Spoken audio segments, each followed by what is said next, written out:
ইউসুফ আলাইহিস সালাম বলেছিল না যে আমি বিশ্বস্ত, আমাকে দায়িত্ব দেন? আমি বলতে চাই আমি বিশ্বস্ত, আমাকে দায়িত্ব দেন। আমাকে 5 বছর সময় দেন, পুরো দেশের শিক্ষা সিস্টেম চেঞ্জ করে দেবো ইনশাআল্লাহ। প্লে গ্রুপ থেকে প্লে গ্রুপ থেকে নিয়ে মাস্টার্স পর্যন্ত এমন শিক্ষানীতি প্রণয়ন করা সম্ভব যে আমাদের বাচ্চারা একদম প্লে থেকে মাস্টার্স পর্যন্ত বাংলা, ইংরেজি, অঙ্ক এবং জেনারেল সাবজেক্টগুলোর সাথে কোরআন হাদিসের একটা অপূর্ব সমন্বয়ে পড়াশোনা করবে ইনশাআল্লাহ। একা করে দিতে পারবো ইনশাআল্লাহ তাআলা। আমাকে এরকম 100 জন শিক্ষাবিদ দেন, 100 জন আলেম ওলামা দেন, একটা প্যানেল করে দেন, পুরো দেশের শিক্ষা চেঞ্জ করে দেওয়া যাবে ইনশাআল্লাহ। যাদেরকে রেখেছেন এদের মাথায় গোবর আছে, যাদেরকে রেখেছেন এদের মাথায় টাটকা গোবর আছে। বইপত্রগুলোর অবস্থা দেখেছেন? বইপত্রগুলো ঘাটাঘাটি করেছেন?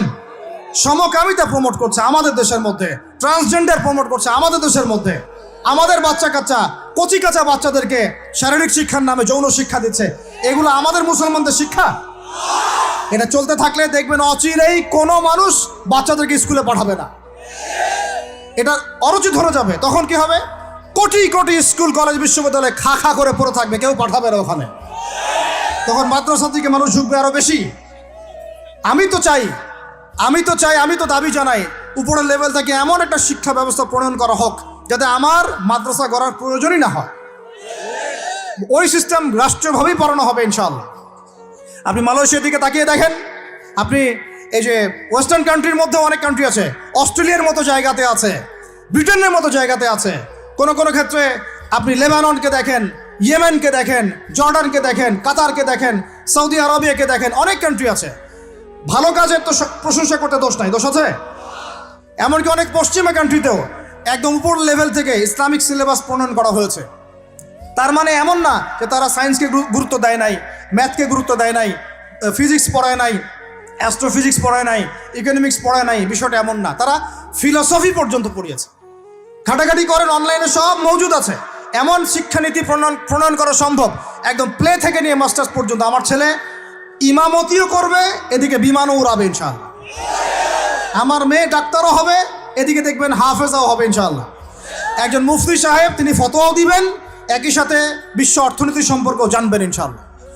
একজন আর্মি অফিসার তিনি যেমন সামরিক ক্ষেত্রে লিডার হবেন, তেমনি দেখবেন ফিকহের কিতাব মোতালা করে ফতোয়া দিতে পারছেন ইনশাআল্লাহ।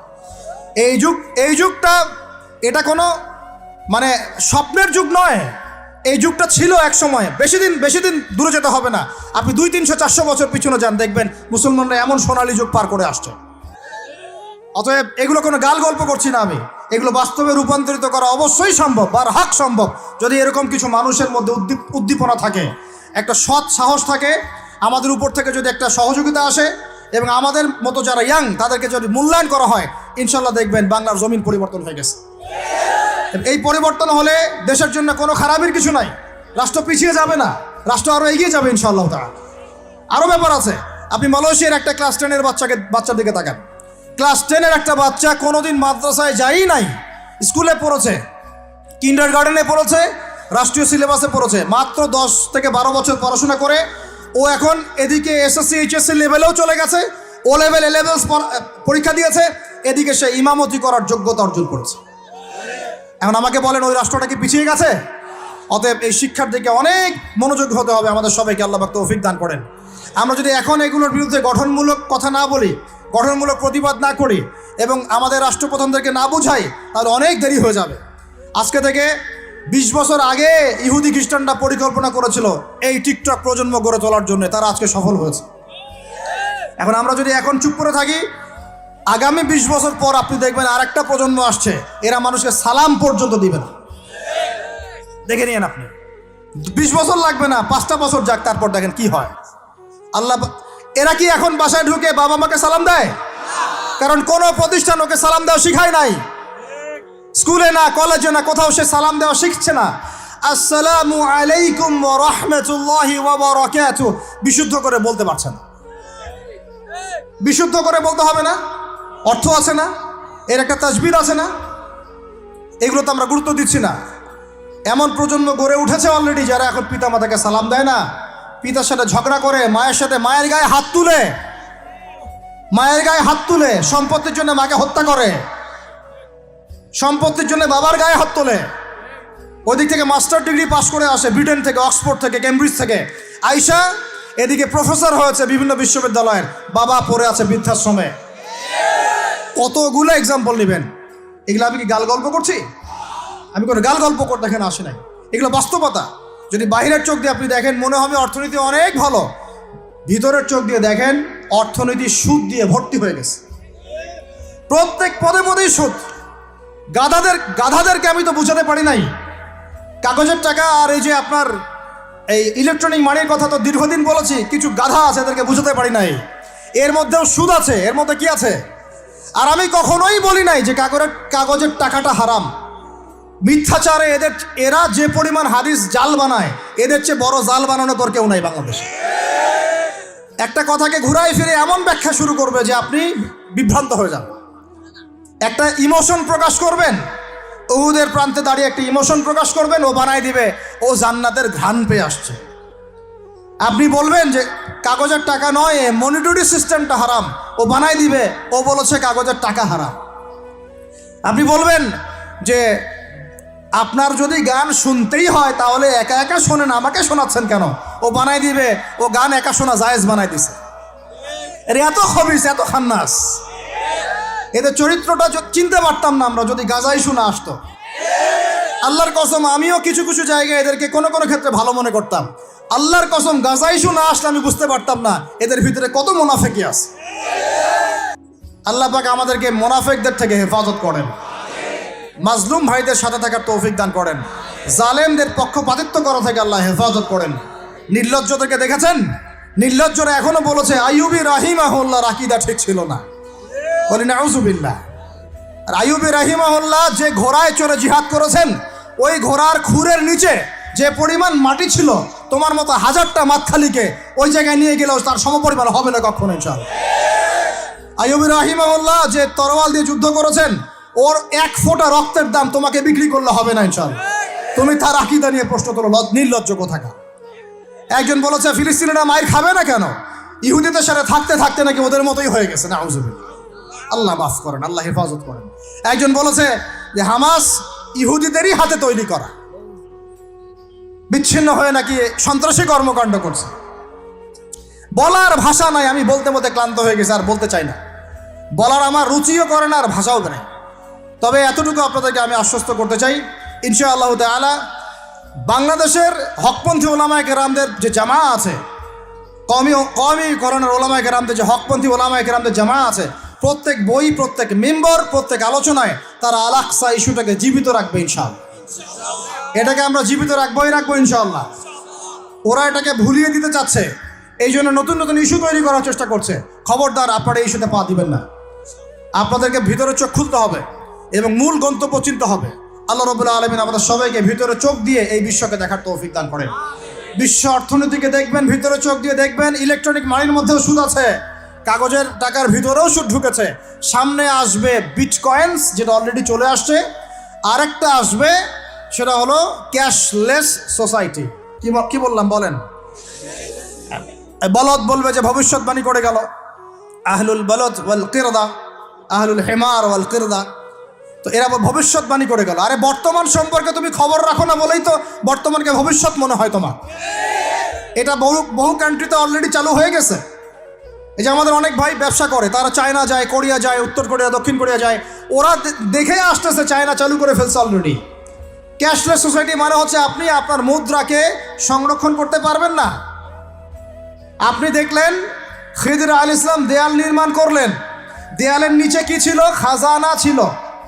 তাহলে দেয়ালের নিচে খাজানা তিনি সংরক্ষণ করলেন কেন? এতিম বালকরা যেন বড় হয়ে সেটা নিতে পারে। তাহলে আপনি চিন্তা করেন, ওই মুদ্রাটা কি ছিল? ইলেকট্রনিক মানি ছিল, যেটা তিনি সংরক্ষণ করলেন। ওই মুদ্রাটা কি কাগজের মুদ্রা ছিল, যেটা তিনি সংরক্ষণ করলেন? ওই মুদ্রাটাকে বিটকয়েন ছিল, যেটা তিনি সংরক্ষণ করলেন। তিনি সংরক্ষণ করেছেন হয় গোল্ড কয়েন অথবা রূপার মুদ্রা। কারণ এটার মূল্য কমে যাবে না। এরা 20 বছর পর বড় হলেও বাবারই সম্পত্তি ফেরত পাবে। এইটা হলো ইসলামিক কারেন্সি, যেটা বিশ্ব থেকে উঠিয়ে দিয়েছে এই IMF, ওয়ার্ল্ড ব্যাংক আর ইউনাইটেড স্টেট এবং এদের যে চালাপালাগুলো সব। আমরা এই ব্যাস ওই সুর মিলাচ্ছি। ওরা কাগজের মুদ্রা দিয়ে সারা বিশ্বটাকে ডমিনেট করছে। তাও আবার এখানে আরও ব্যাপার আছে, কাগজের সব মুদ্রা আবার এক মানের না। একগুলো হচ্ছে হার্ড কারেন্সি, মানে শক্তিশালী কারেন্সি, একগুলো সফট কারেন্সি, মানে নরম কারেন্সি। বাংলাদেশের টাকা কোন কারেন্সি, হার্ড না সফট? এতটুকু তো জানেন। হার্ড কারেন্সি কি? মার্কিন ডলার, মানে মগের মূল্য। একটা কথা হচ্ছে না, মগের মূল্য। মগ কারা জানেন? হয়েছে যারা রোহিঙ্গাদেরকে মেরেছিল ওরা এদের বলে মগ। আপনারা তো এগুলো জানেন না। ছোটবেলা আমাদের বাবা মারা ঘুম পাড়াতো না, খোকা ঘুমালো পাড়া জুড়ালো বর্গি এলো দেশে, মনে আছে? বুলবুলিতে ধান খেয়েছে, কি বলেন তারপরে? খাজনা দিব কিসে, মনে আছে? ধান ফুড়ালো পান ফুড়ালো, কি জানি খাজনার উপায় কি, আর কটা দিন সবর করো নাকি রসুন। এখানে কি বোঝানো হয়েছে আপনি বুঝতে পারবেন না, তো ইতিহাস পড়তে হবে। খোকা ঘুমালো পাড়া জুড়ালো বর্গি এলো দেশে। বর্গি মানে এই যে মগদেরকে বোঝানো হয়েছে। ওরা উগ্র ছিল, যেখানে যাইতো এরকম মঙ্গলদের মতো ম্যাসাকার করতো, ফসল বিনষ্ট করতো, ট্যাক্স নিত, জুলুম করতো। ওইটা ভয় দেখানো হতো। ওই জন্য ওদের মূল্যক, ওদের এই যে আগ্রাসনটাকে বলা হয় মগের মূল্যক। মগের মূল্যকের ব্যাখ্যা বুঝলেন? এটা মগের মূল্য। ওরা এখন হার্ড কারেন্সি দিয়ে মগের মূল্য কীরকম, যে সারা বিশ্বের সফট কারেন্সিগুলো আমার কারেন্সি দিয়ে নির্ধারিত হবে।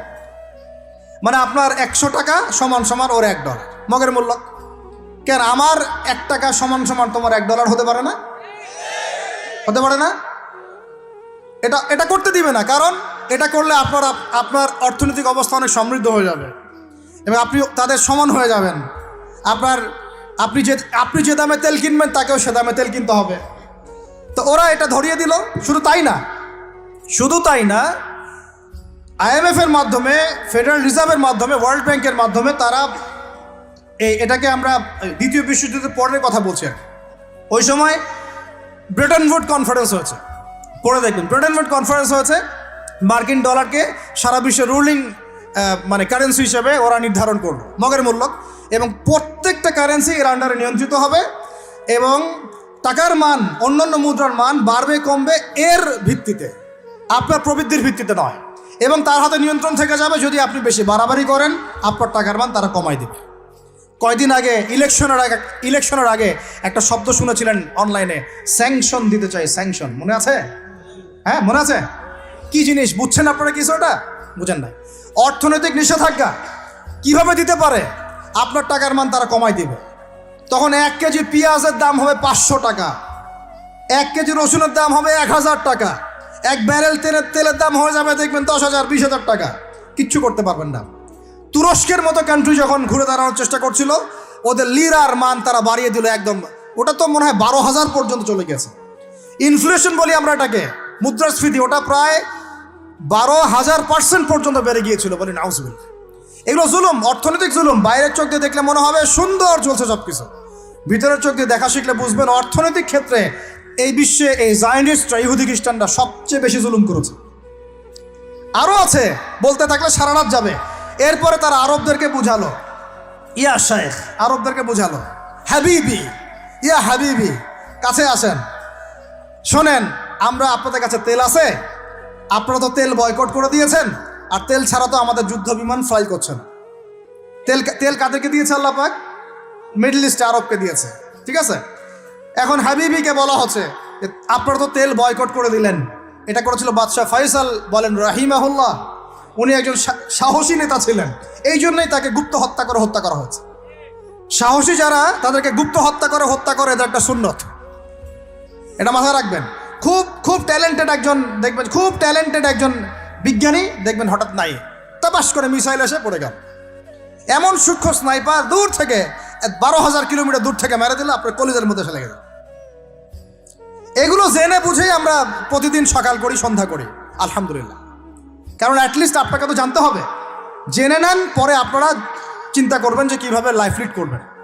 ফাযাক্কির ইন্নামা আনতা মুযাক্কির, আপনি উপদেশ দিন, শুধু আপনি উপদেশ দাতা। লাস্তা আলাইহিম বিমুসাইতির।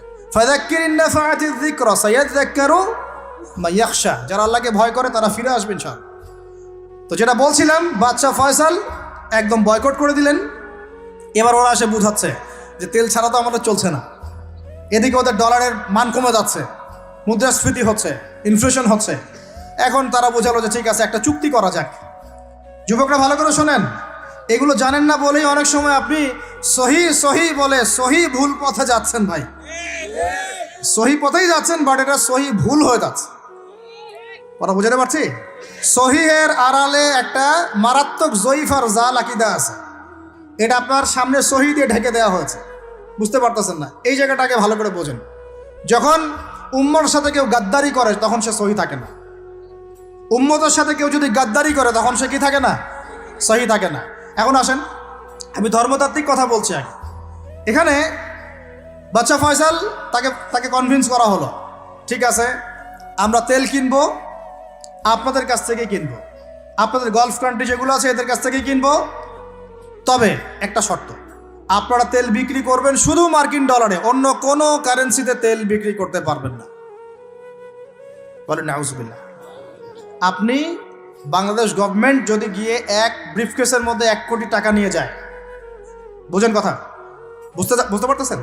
1 কোটি টাকা আমাদের টাকা নিয়ে গিয়ে যদি বলে শেখ হাবিবি আমাকে তেল দাও, ওরা বলবে তেল দিতে পারবো না, খালাস, কুল্লু খালাস, এখান থেকে বের হও। কথা বুঝতে পারেন নাই? 1 কোটি কি দিবেন? টাকা, তেল দিবে না। লিখে নেন, দিবে না।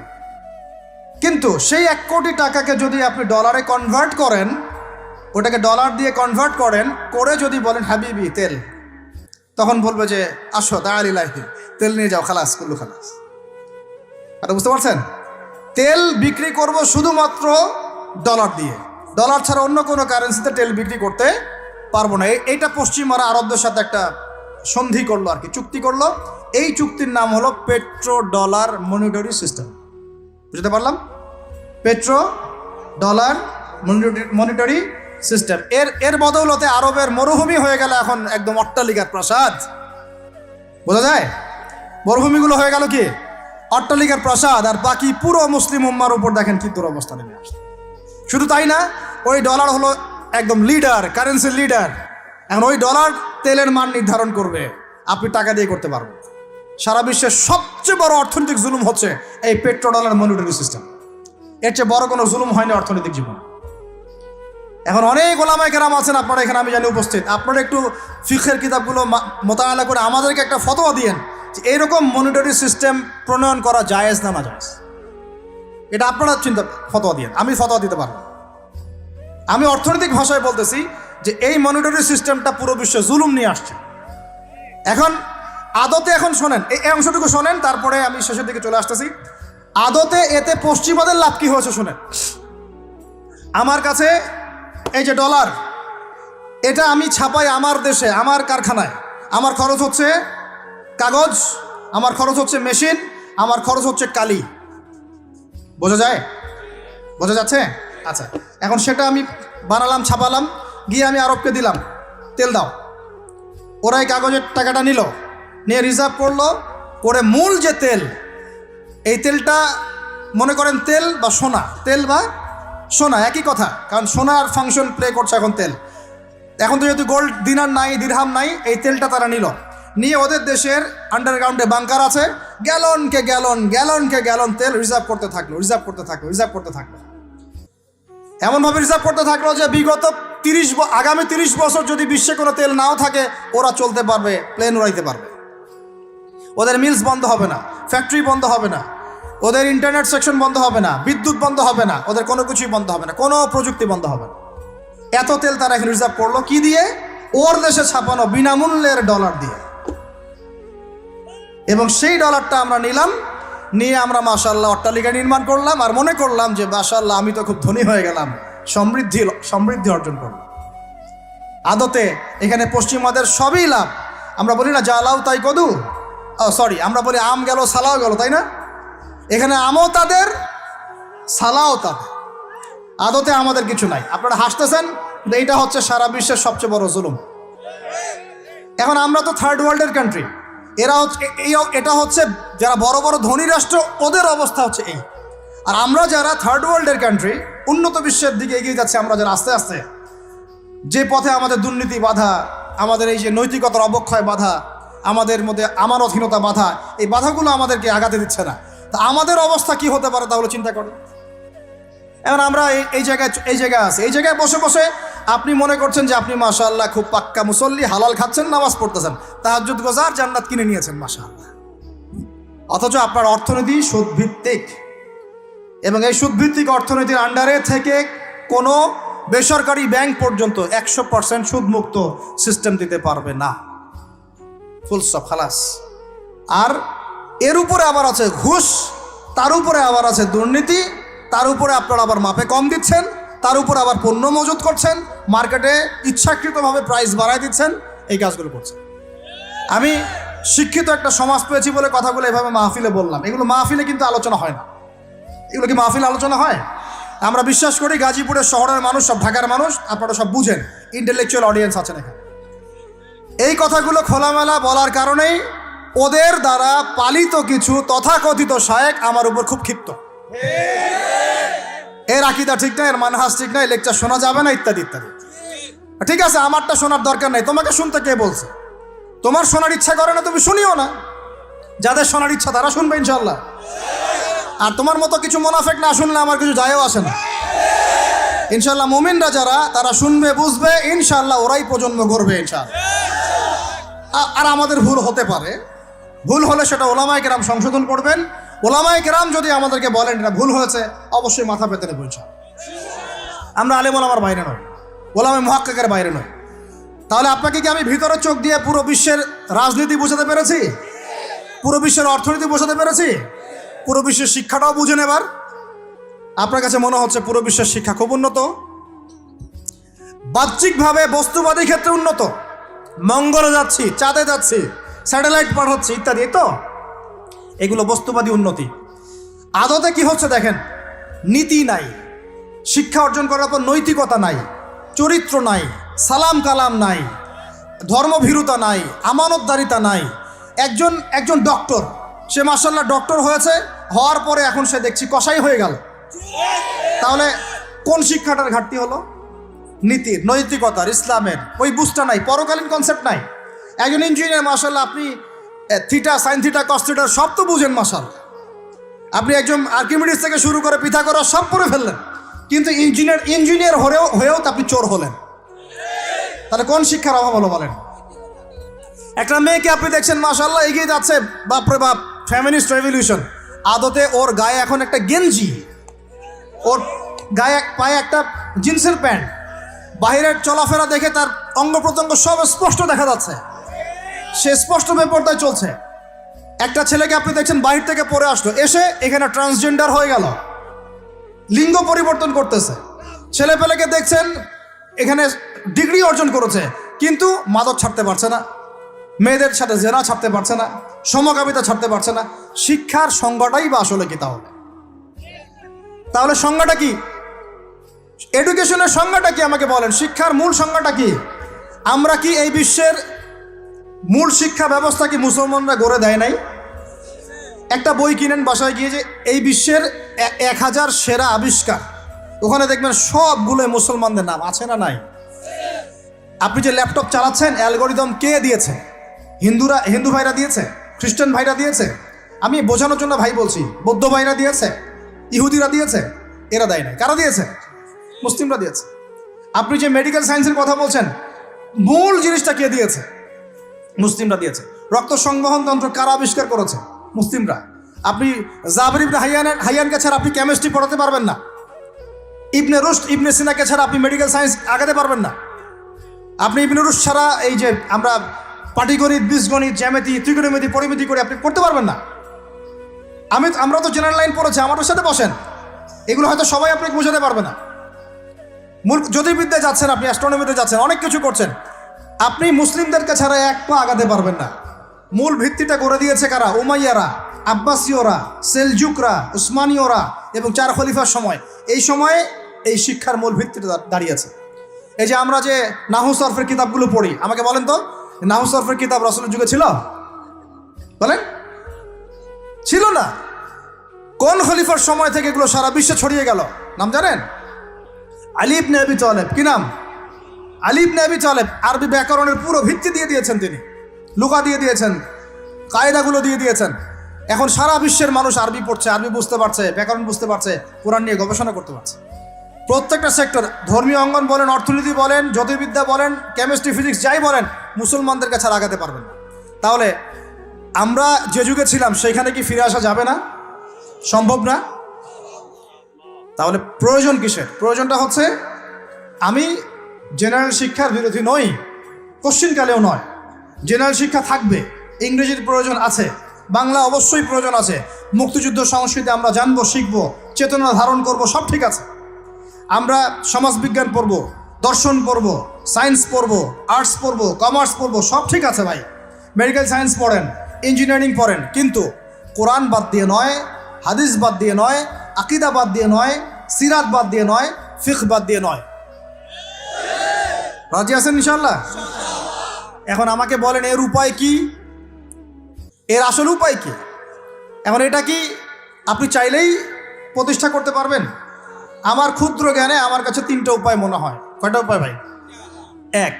এক নম্বরটাই সবচেয়ে সেরা উপায় এবং সবচেয়ে কঠিন উপায় এবং একই সাথে সবচেয়ে ইফেক্টিভ উপায়।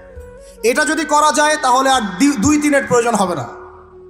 সেটা হলো, জাস্ট যদি আমাদের ঊর্ধ্বতন কর্তৃপক্ষ, আমাদের শিক্ষা মন্ত্রণালয়, আমাদের গভর্নমেন্ট, আমাদের প্রশাসন, আমাদের সরকার, তারা যদি একটা টেবিলে বসে ওলামায়ে কেরামদেরকে নিয়ে বসে, প্রতিভাবান ইয়াংদেরকে নিয়েও বসে, শিক্ষা নিয়ে যাদের অবদান আছে তাদেরকে নিয়ে বসে যদি একটা শিক্ষানীতি প্রণয়ন করে যে না, আমাদের দেশটা মুসলিম কান্ট্রি, বেশিরভাগ মানুষই মুসলমান জনগণ, মুসলমান যুবক, মুসলমান যুবতী, মুসলমান শিশু কিশোর বেশিরভাগই মুসলিম, অ্যাজ এ ডেমোক্রেটিক সিস্টেম এখানে বেশিরভাগই মুসলিম, তাহলে তাদের স্বার্থ বিবেচনা করে আমরা একটা শিক্ষানীতি প্রণয়ন করি না কেন?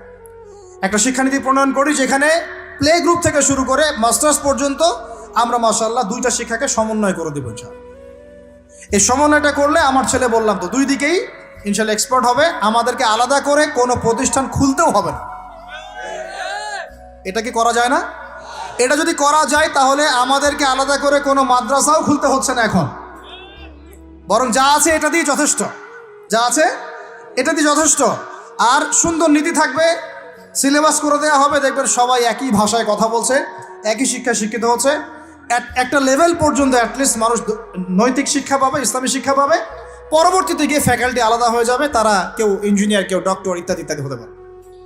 এটা যদি আমাকে বলেন, আমাকে 5টা বছর সময় দেন, 5 বছর সময় দেন, যদি মূল্যায়ন করেন, আমি ইউসুফ আলাইহিস সালামের মতো বলতে বাধ্য হচ্ছি এখন, কারণ আমি এটা দেখে অনেক ব্যথিত হচ্ছে।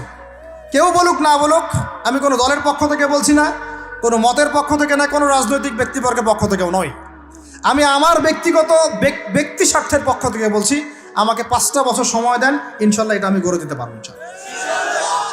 জাস্ট আমাকে একটা সমৃদ্ধ লাইব্রেরি দেন, বসার জায়গা দেন, কাজ করার জায়গা দেন, স্বাধীনতা দেন, ইনশাল্লাহ আমি করে দেই।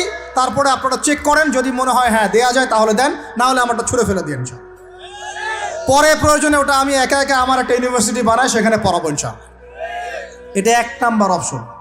2, যদি এটা না করা হয়, আর এটা না করার সম্ভাবনাও আছে, কারণ আমি বলছি পুরো বিশ্ব আমরা নিয়ন্ত্রণ করি না, আমরা নিয়ন্ত্রিত।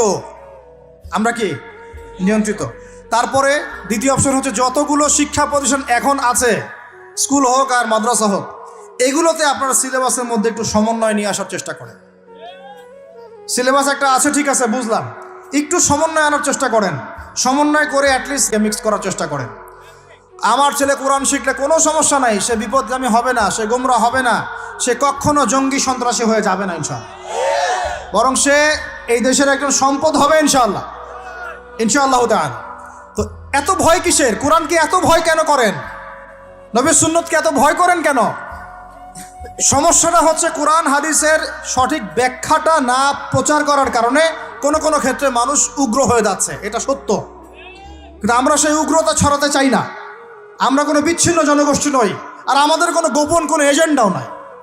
আমাদের এজেন্ডা একদম স্পষ্ট পরিষ্কার, আমরা বাইতুল মুকাদ্দাস চাই, আমরা মুসলমানদের মধ্যে নৈতিকতা চাই, সুন্দর শিক্ষানীতি চাই, হালাল অর্থনীতি চাই, এবং হালালভাবে বেঁচে খেয়ে আল্লাহর ইবাদত করতে চাই, এতটুকুই।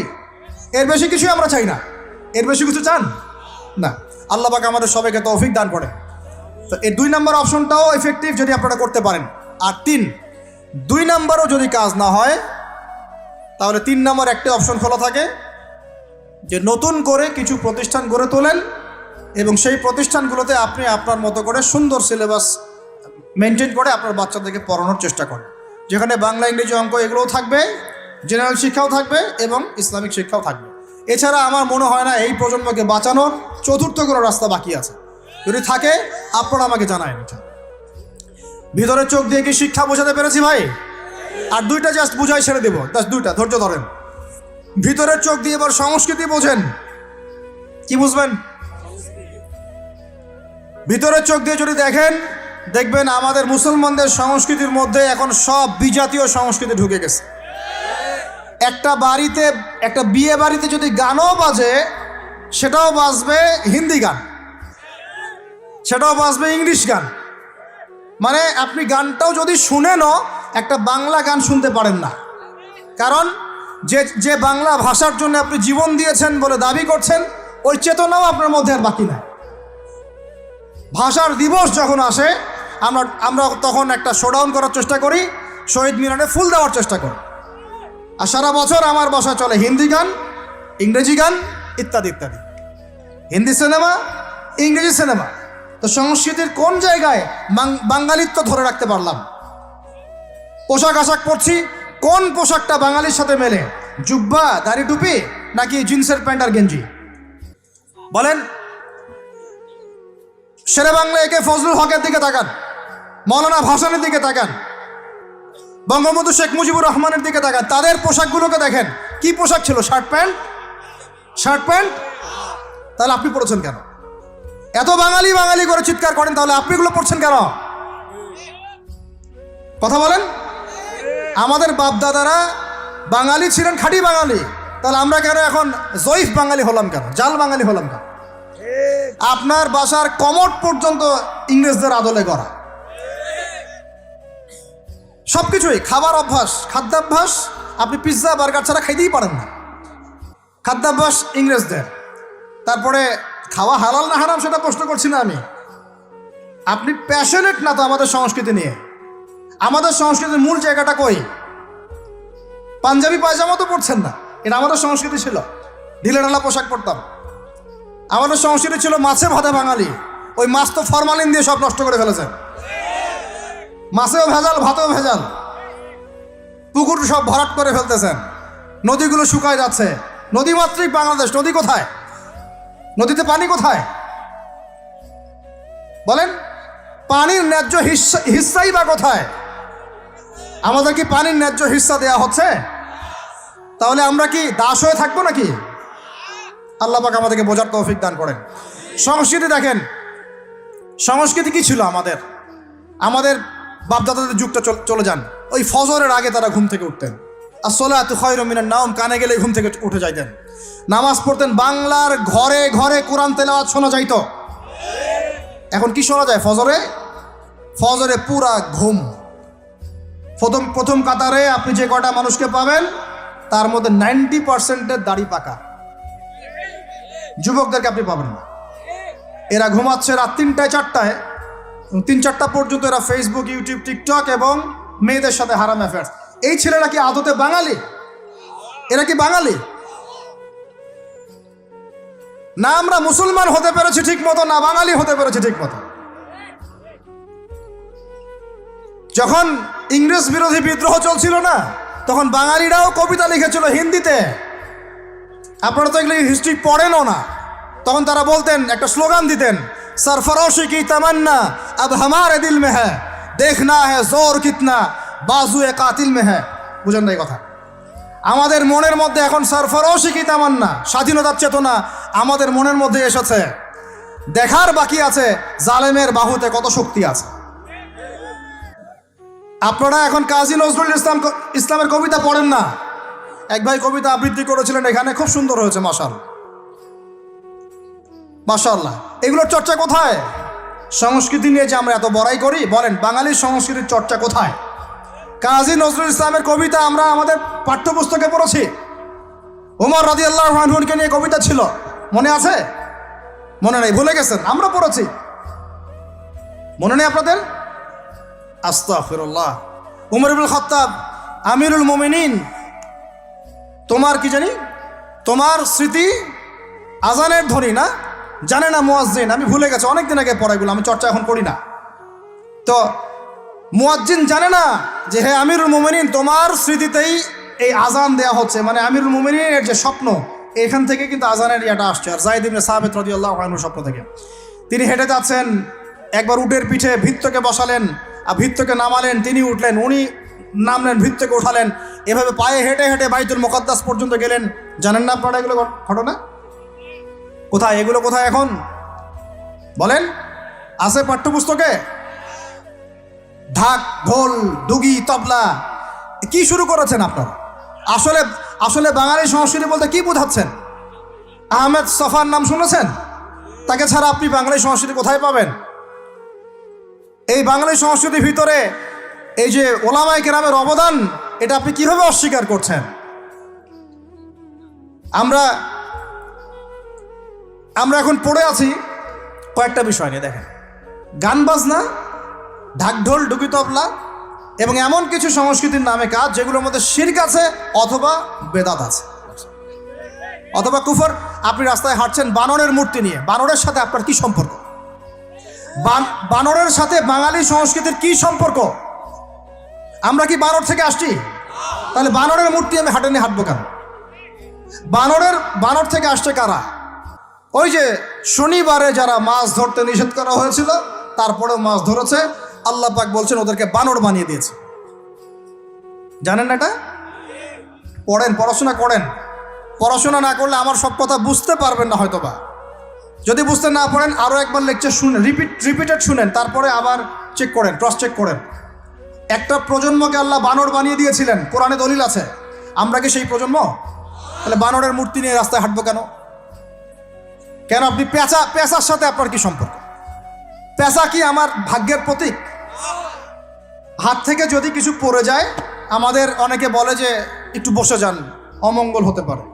চিরুনি পড়ে গেলে বলে যে মেহমান আসতে পারে। বিড়াল সামন দিয়ে চলে গেলে বলে একটু বসে যায়, অমঙ্গল হতে পারে। ইসলাম কি বলছে জানেন? যখনই মনের মধ্যে কোনো কুলক্ষণ আসবে, আপনি পড়বেন, আমার সাথে বলেন, আপনি পড়বেন আল্লাহুম্মা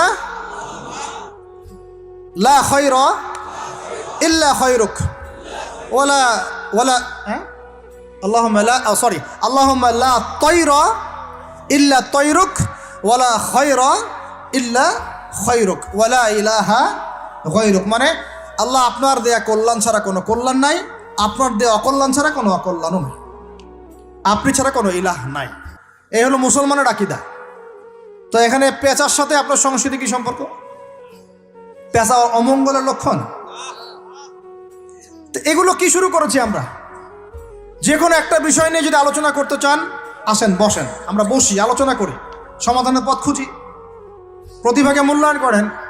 ইউসুফ আলাইহিস সালাম বলেছিলেন যে আমি বিশ্বস্ত আস্থাভাজন, আমাকে এই খাজানার দায়িত্ব দেন। কে বলেছিল? ইউসুফ আলাইহিস সালাম। কখনো কখনো দায়িত্ব চেয়ে নেওয়া জায়েজ, যখন দেখবেন দায়িত্ব নেয়ার যোগ্য কোনো মানুষ নাই। কিন্তু যে পদ্ধতিতে এখন মানুষ দায়িত্ব চাচ্ছে, ওই পদ্ধতি তো ইসলাম সমর্থন করছে না। এখানে আপনি একজন ট্রান্সজেন্ডারকে দেখছেন মানুষের ঘরে ঘরে গিয়ে ভোট চাচ্ছে, একজন হিজড়াকে দেখছেন মানুষের ঘরে ঘরে গিয়ে ভোট চাচ্ছে, নারী থেকে পুরুষ হচ্ছে, পুরুষ থেকে নারী হচ্ছে। তাও আবার ভাই ওইদিকেই নিজেরও লজ্জা লাগতেছে, কারণ আমি আবার উত্তরবঙ্গের মানুষ। তো এখন কথা হচ্ছে যে এইটা তো সিস্টেম না, প্রতিভাকে মূল্যায়ন করতে হবে। আপনাদেরকে আল্লাহ পাক তৌফিক দান করেন, বলেন আমিন। এখন কথা হচ্ছে সংস্কৃতি যদি আপনি ভিতরে চোখ দিয়ে দেখেন, দেখবেন টপ টু বটম আপনি ইহুদি খ্রিস্টানদের সংস্কৃতি ফলো করছেন।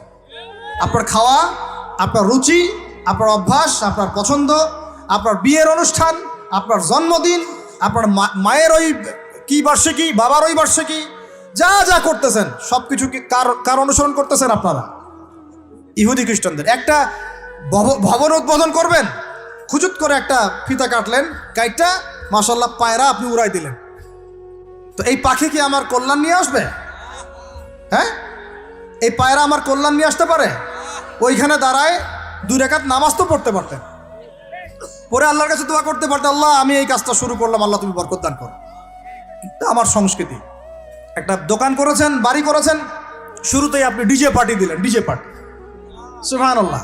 সূরা বাকারার তেলাওয়াত তো দিলেন না। তাহলে পুরো বিশ্বের প্রত্যেকটা ডিপার্টমেন্ট, মূল জায়গাগুলো আমরা এখন নিয়ন্ত্রিত হচ্ছি, এবং ভিতরের চোখ দিয়ে যদি দেখি আমরা আমাদের শেকড় থেকে দূরে সরে গেছি। ভাই আল্লাহ পাক আমাদের সবাইকে বোঝার তৌফিক দান করেন। কথা বললে অনেক কথা বলতে পারতাম, আজকে আর বলতেছি না, শেষ করে দিই। আরেকটা পয়েন্ট বলবো, খালি লাস্ট পয়েন্ট, সেটা হচ্ছে ধর্মীয় অঙ্গনে। শেষ পয়েন্টটা কি ভাই? প্রথম পয়েন্টটা মনে আছে? ভিতরের চোখ দিয়ে দেখবেন পুরো বিশ্বের ভূ রাজনীতি, ভিতরের চোখ দিয়ে দেখবেন পুরো বিশ্বের অর্থনীতি, ভিতরের চোখ দিয়ে দেখবেন পুরো বিশ্বের কি শিক্ষানীতি, ভিতরের চোখ দিয়ে দেখবেন পুরো বিশ্বের সংস্কৃতি, আর ভিতরের চোখ দিয়ে দেখবেন পুরো বিশ্বের ধর্মতাত্ত্বিক অবস্থা। আর এটার দরকার আছে, কারণ সারা দেশে খ্রিস্টান মিশনারিদের তৎপরতা বেড়েছে। এই জন্য আমাদেরকে তুলনামূলক ধর্মতত্ত্ব পড়তে হবে, ওদের সাথে আমাদেরকে বাহাস করতে হবে, এই ভাইদেরকে ফিরিয়ে আনতে হবে। অনেকে টাকার কারণে উত্তরবঙ্গের দিকে, দক্ষিণবঙ্গে আপনার পাহাড়ি এলাকার দিকে এগুলোর তৎপরতা প্রচুর বেড়ে গেছে। আমরা তো মাশাআল্লাহ মিলাদ আর জিলাপি আর খোরমা আর কিয়াম নিয়ে দাঁড়িয়ে আছে। ভিতরে যে ইসলাম কোথায় চলে যাচ্ছে আমরা তো জানি না। আল্লাহ পাক আমাদেরকে বোঝার তৌফিক দান করেন।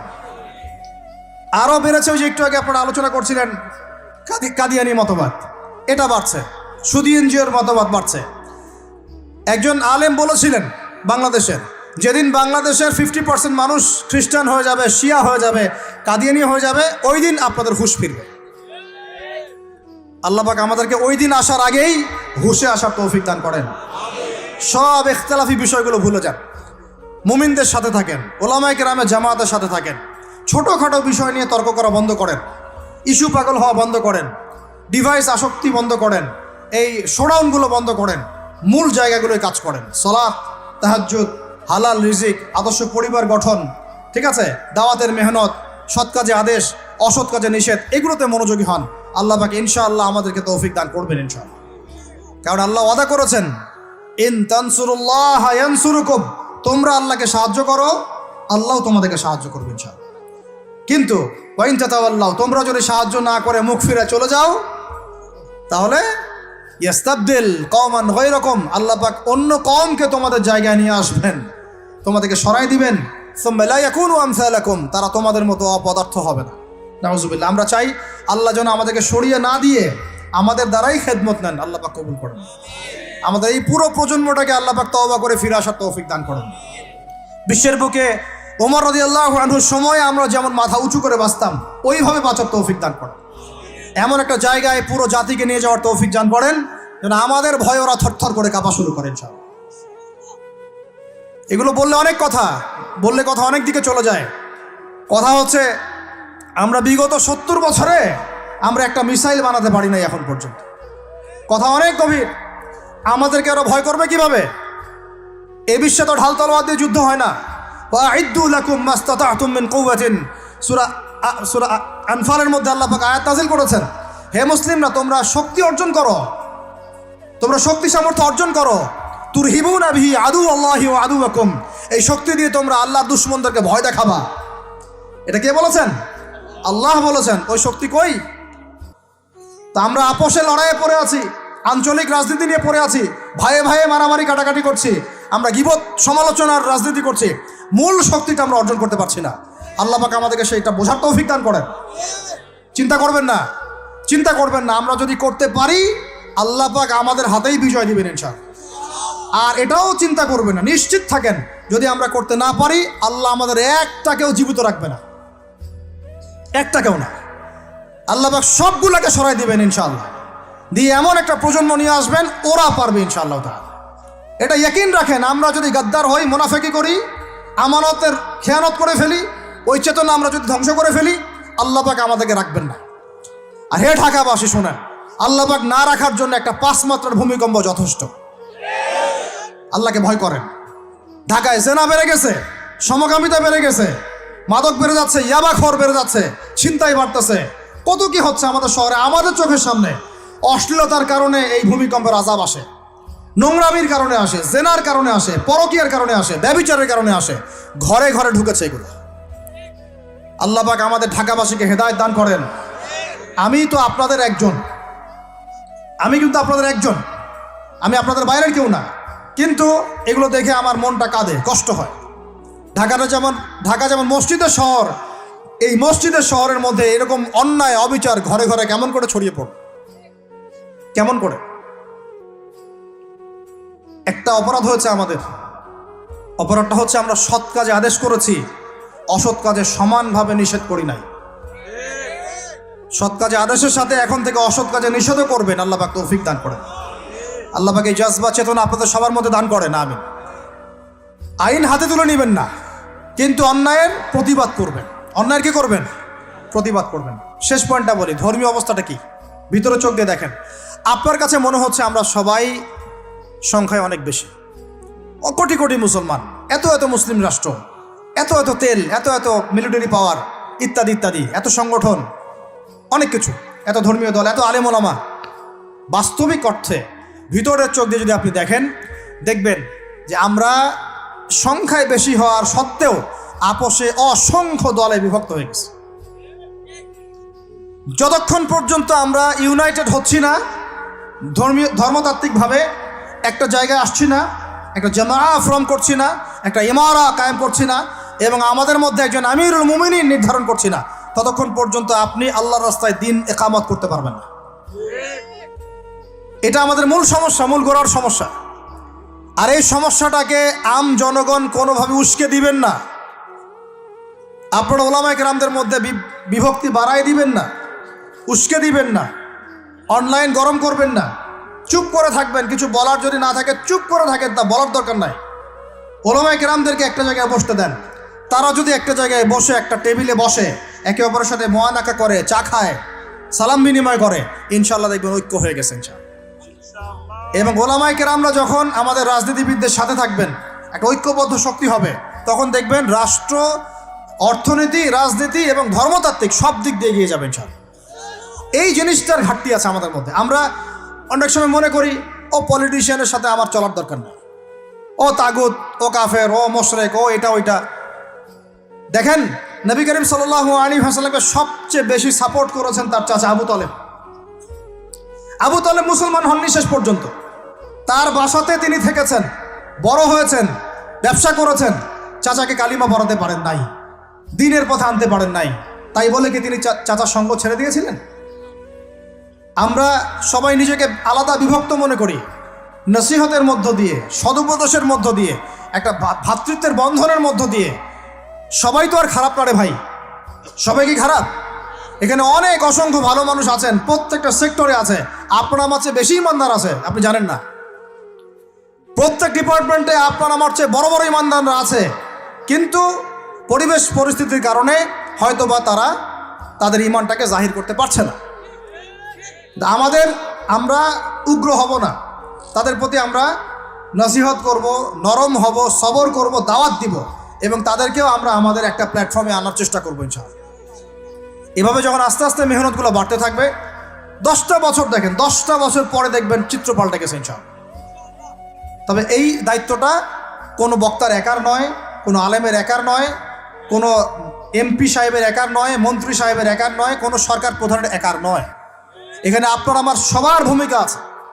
সবাই যার যার জায়গা থেকে যদি আমরা ভূমিকা পালন করতে ব্যর্থ হই, এগুলো স্বপ্ন থেকে যাবে, কোনোদিন বাস্তবায়ন করতে পারবেন না। সবাই যার যার জায়গা থেকে কাজ যদি ঠিকমতো করি, ইনশাআল্লাহ দেখবেন আমরা ওই সোনার বাংলা ঠিকই গঠন করবো ইনশাআল্লাহ। আল্লাহ পাক আমাদের সবাইকে ধর্মীয় অঙ্গনের ভেদাভেদটাকে দূর করার তৌফিক দান করেন। ধর্মীয় অঙ্গনের ভেদাভেদটা সবচেয়ে কালো হয়েছে আমাদের জন্য। ধার্মিকরা যদি একটা জায়গায় থাকতেন, তারা যদি সমাজের মধ্যে এরকম বিভিন্ন দলে দলে বিভক্ত হয়ে আলাদা আলাদা হয়ে না যেতেন, তাহলে দেখতেন আজকে থেকে 40 বছর আগেই বাংলার জমিনে দিন কায়েম হয়ে যেত। আল্লাহ রাব্বুল আলামিন আমাদেরকে ভিতরের চোখ জাগ্রত করার তৌফিক দান করেন। আর যারা স্পষ্ট মুশরিক, স্পষ্ট শিরিক করছে, স্পষ্ট বেদাতি এবং স্পষ্ট মুনাফিক, যারা জালেমের পক্ষ নেয়, ওদের সাথে ঐক্যের কোনো দরকার নাই। ওদেরকে ছাড়াই আমরা চলবো ইনশাআল্লাহ। সময়ে ওদেরকে মিটিয়ে ফেলবে ইনশাআল্লাহ। সময়ের স্রোতে ওরা ধুলার মতো উড়ে যাবে ইনশাআল্লাহ, কিচ্ছু করতে পারবে না ইনশাআল্লাহ। কারণ মুনাফিকদের সাথে ঐক্য হয় না। মুনাফিকদের সাথে কি ঐক্য হয়? মুনাফিকদের সাথে ঐক্য হয় না, মুশরিকদের সাথে ঐক্য হয় না। এবং যারা পাক্কা মুশরিক পাক্কা বিদআতি তাদের সাথে কিন্তু ঐক্য হয় না। তো এই জিনিসগুলো আমরা অ্যাভয়েড করে মুমিনদের জামাকে নিয়ে ঐক্যবদ্ধ হয়ে